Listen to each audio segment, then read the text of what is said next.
Hi ഇതാ അവരുടെ നോക്കട്ടെ. ഇതെന്ത്? ഇതെന്താടാ അടിയോ മുഖം കുത്തി വീണ? മുഖം ടാർട്ട റോഡിൽ പിടിച്ചിട്ട് ഒരച്ച്. അയ്യോ ഒരു പുതിയ ബിസിനസ് ഞാൻ നിന്നെ താടിയെന്ന് പറഞ്ഞല്ലോ, അതിനുമായിട്ട് ബന്ധപ്പെട്ട ഒരു വിഷയമുണ്ടായി. ആരൊക്കെ? ബിസിനസ് എന്ന് പറയുന്നത് ഈ ഹോട്ടലുകളിലെ വേസ്റ്റ് കളക്ട് ചെയ്ത് ആളില്ലാത്ത ഏരിയ കൊണ്ട് കളയുന്നതായിരുന്നു. ഇപ്പൊ ചീമ്പൻ ഉണ്ണിയുടെ ഒരു സെക്കൻഡ് ഹാൻഡ് ഓട്ടോ ഉണ്ട്. ആ ഓട്ടോക്കകത്ത് വീപ്പയ്ക്കകത്ത് പോയി കടകളിൽ പോയി വേസ്റ്റ് കളക്ട് ചെയ്ത് അവർ പൈസ തരും. ഇന്ന് കുറേ ഹോട്ടലിലെ വേസ്റ്റ് ഉണ്ട്. ഞങ്ങളെന്ത് ചോദിച്ചാൽ സാധാരണ ദൂരെ ഒരു പൊട്ടക്കിണറ്റിലാണ് കൊണ്ട് കളയുന്നത്.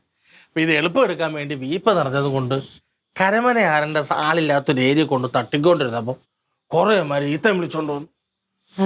അവിടെ കുറെ ആളുകൊണ്ട് ആരോ വേസ്റ്റ് കെട്ടുന്നുണ്ട്. അപകടം പണിത് ഞാൻ പറഞ്ഞു ചീമ്പ വണ്ടി എടുത്തോടെന്ന് പറഞ്ഞ് ഓട്ടോയുടെ പുറയിലോട്ട് കയറിയതും തള്ളയുടെ ഒക്കത്തിരിക്കുന്ന കൊച്ചിനെ തന്ത എടുക്കുന്ന പുറേ നമ്മൊരു കോരി എന്നെ അങ്ങ് നിർത്തി. പിന്നെ അടിയെന്ന് പറഞ്ഞാൽ നല്ല കിണ്ണൻ അടി. അടി വയറ്റിന് ഒറ്റ ചവിട്ട് 2 മൂത്രത്തിക്കല്ല് തെറിച്ച് അങ്ങോട്ടോ. അവസാനം ഞാൻ ഹാർട്ട് പേഷ്യന്റ് എന്നെ തല്ലിയ ഞാൻ ചത്ത് നിങ്ങളെ കേസിലാവുമെന്ന് പറഞ്ഞപ്പോഴാണ് അമ്മ എന്നെ വെറുതെ വിട്ടത്.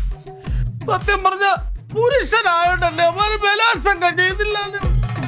ഹൈറ്റുള്ള കസേരയായിരുന്നാലും ഞാൻ ഒന്നിരിക്കും, ഒന്നും തോന്നരുത്. 108 വിളിച്ചിട്ട് ഒരു ബോഡി എടുക്കേണ്ടി വരുമെന്ന് പറഞ്ഞേര്. എടാ ഇപ്പൊ റോട്ടില് മുഖം അരച്ചെന്ന് പറഞ്ഞതോ? അതെപ്പോഴായിരുന്നു?